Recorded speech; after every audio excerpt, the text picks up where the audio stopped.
ایک بزرگ تھے، یہ نہر کے کنارے وضو کر رہے تھے تو کئی دنوں کے فاقے تھے۔ کیا دیکھا کہ پانی کی سطح پر بہتا ہوا ایک خوش نما سیب آیا تو اشتہاق غالب ہوئی، اس کو پکڑا اور کھا لیا۔ جب کھا چکے تو پھر خیال آیا یہ تو میرا تھا ہی نہیں، یہ تو مال لقطہ تھا، تو میں نے اس کو کھا لیا، اب اس کا مالک کیسے ملے؟ جس سمت سے پانی آ رہا تھا اس سمت سفر شروع کر دیا۔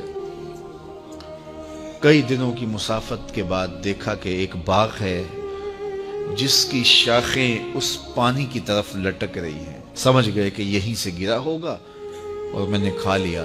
خیر باغ میں پہنچے، مالک سے ملے، کہا کہ یوں میں نے ایک سیب کھا لیا ہے اور میرا غالب گمان یہ ہے کہ اس باغ کا وہ سیب تھا، تو میں معافی مانگنے آیا ہوں، یا پھر بتائیں کہ اس کا ہرجانہ کیا ہوگا۔ جب مالک باغ نے یہ بات سنی، وہ بھی صاحب نظر تھے، سمجھ گئے یہ تو کوئی در یگانہ ہے، یہ تو کوئی گوہر یکتا ہے، تو تیور بدل لیے۔ کہا ایسے تو نہیں معافی ملے گی۔ کہا حضرت کیسے ملے گی؟ کہا 12 سال تک میرے باغ کی گوڈی کرنا پڑے گی۔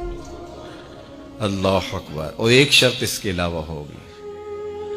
کہا ٹھیک ہے، میری غلطی تو معاف ہو جائے گی نا۔ 12 سال تک باغ کی گوڈی کرتے رہے۔ ایک دن فرمانے لگے وہ صاحب باغ جو تھے کہ سیب توڑ کے لاؤ، مہمان آئے ہیں۔ تو وہ سیب توڑ کے لائے تو وہ کچے ہی تھے۔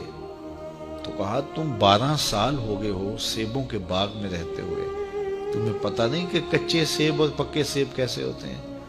کہا حضرت مجھ سے قسم لے لیجئے 12 سال میں ایک دفعہ بھی نظر اٹھا کے سیبوں کی جانب نہیں دیکھا۔ ایک سیب کھایا تھا، میں تو اس کی سزا بھگت رہا ہوں، میں تو گوڈی کرتا ہوں، اوپر کبھی نظر بھی میں نے نہیں اٹھائی۔ سینے سے لگا لیا، کہا ایک شرط تمہاری پوری ہو گئی، اب دوسری شرط ہے کہ میری ایک بیٹی ہے جو آنکھوں سے نابینا ہے، کانوں سے بہری ہے، بول سکتی نہیں، اور وہ اپاہج بھی ہے، چل بھی نہیں سکتی، اس سے تمہارا نکاح کرنا چاہوں، اگر تمہیں قبول ہے تو معافی ہو جائے گی۔ کہا ٹھیک ہے جی قبول ہے، میرا گناہ معاف ہو جائے، میں زندگی کاٹ لوں گا، کوئی بات نہیں ہے۔ خیر نکاح ہو گیا۔ کہا کہ یہ کمرہ ہے، یہاں آپ کی زوجہ آپ کی منتظر ہے۔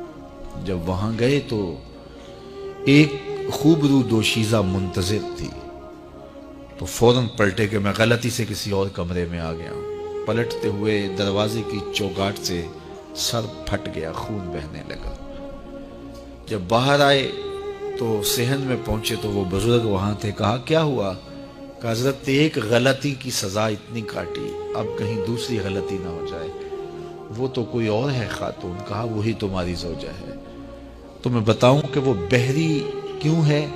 آج تک اس نے غیر محرم کی آواز نہیں سنی۔ تو میں بتاؤں کہ وہ بول کیوں نہیں سکتی؟ آج تک اس نے غیر محرم سے کلام نہیں کیا۔ اندھی اس طرح ہے، آج تک اس نے غیر محرم کو نہیں دیکھا، اور اپاہج جس طرح ہے، چل کے کبھی گھر کی دہلیز سے گئی نہیں ہے۔ تو اس خاتون کا جب نکاح ہوا اور پھر ان سے اللہ نے ان کو ایک بچہ دیا جس کا نام ہے الشیخ عبد القادر جیلانی۔